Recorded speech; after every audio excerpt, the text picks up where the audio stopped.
Not all new sewage lift stations are required to have a permanent backup generator installed per the 2005 National Electrical Code, or NEC.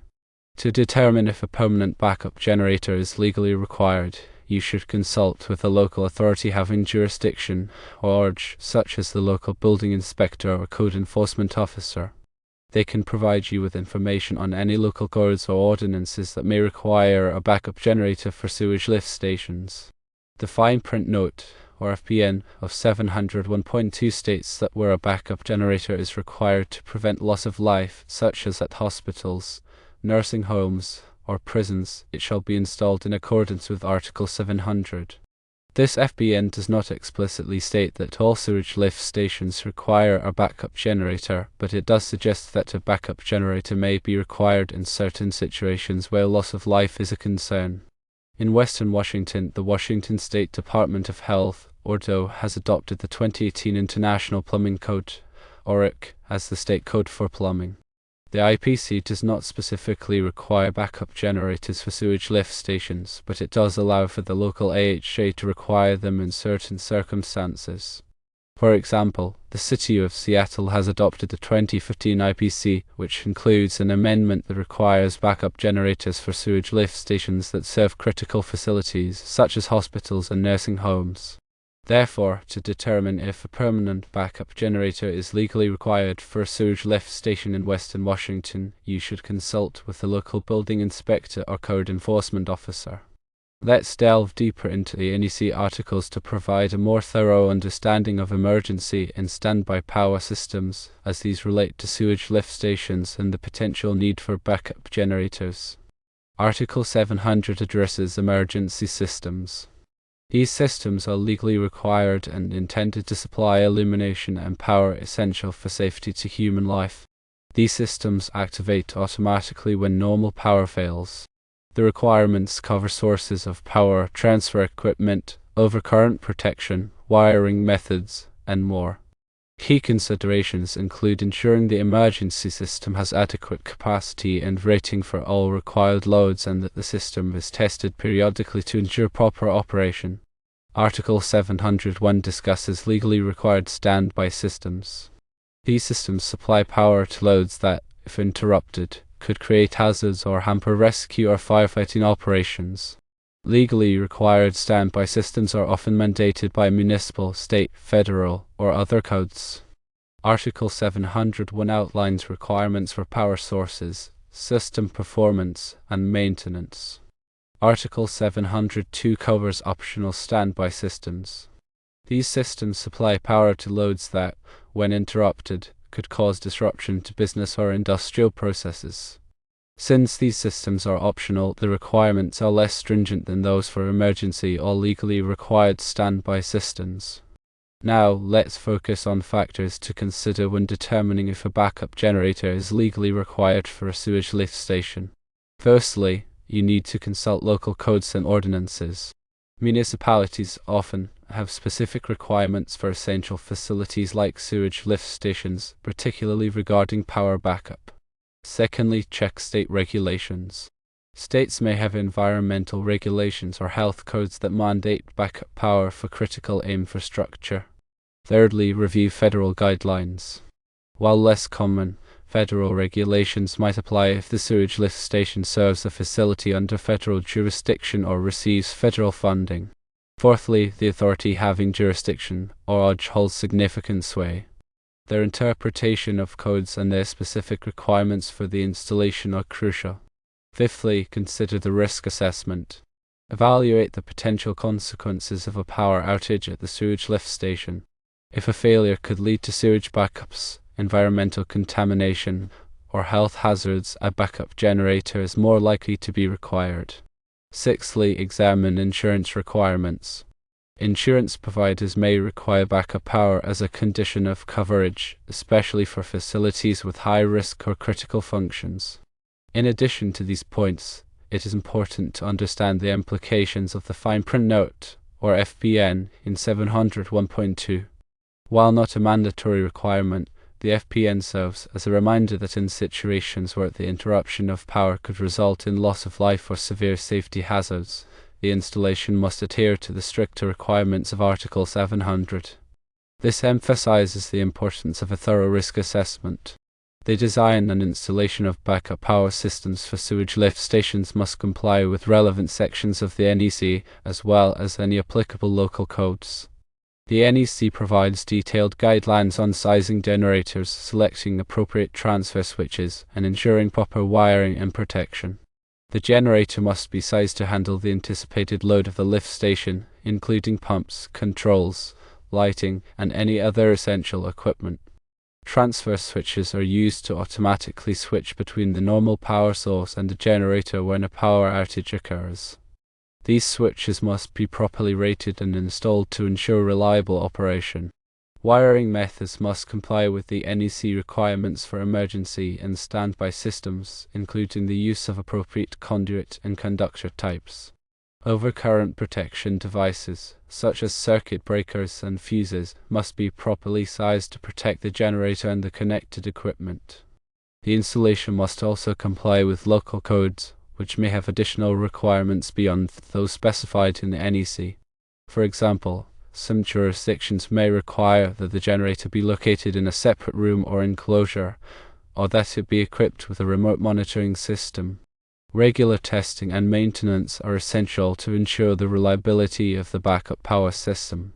The NEC requires periodic testing of emergency and legally required standby systems to verify their proper operation.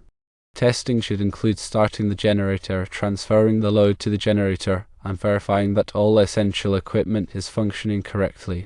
Maintenance should include regular inspections of the generator, transfer switch, and other components, as well as periodic servicing of the engine and other mechanical parts.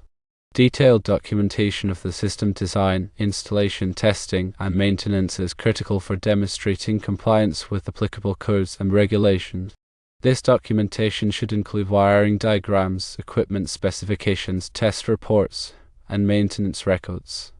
The documentation should be readily available for inspection by the authority having jurisdiction, or OJ. Moreover, it's also good to engage qualified professionals. The design, installation, testing, and maintenance of backup power systems should be performed by qualified electricians and engineers who are familiar with the NEC and applicable local codes. Engaging qualified professionals helps to ensure that the system is properly designed and installed, and that it will operate reliably when needed. Also, when assessing the specific requirements for Western Washington, understand that the adoption and enforcement of codes can vary from one municipality to another. While the Washington State Department of Health adopts the International Plumbing Code, local jurisdictions often have amendments or additional requirements. So, it is extremely important to check with the local building department or code enforcement office to determine the specific requirements for the location. Critical facilities, such as hospitals, nursing homes, and emergency services, often have stricter requirements for backup power than other types of facilities. If a sewage lift station serves a critical facility, it is more likely to be required to have a backup generator. The capacity of the sewage lift station is also a factor to consider. Larger lift stations that serve a greater number of people or businesses may be subject to stricter requirements than smaller lift stations. The potential environmental impact of a sewage spill is another important consideration. If a power outage at a sewage lift station could result in a significant environmental contamination, a backup generator is more likely to be required.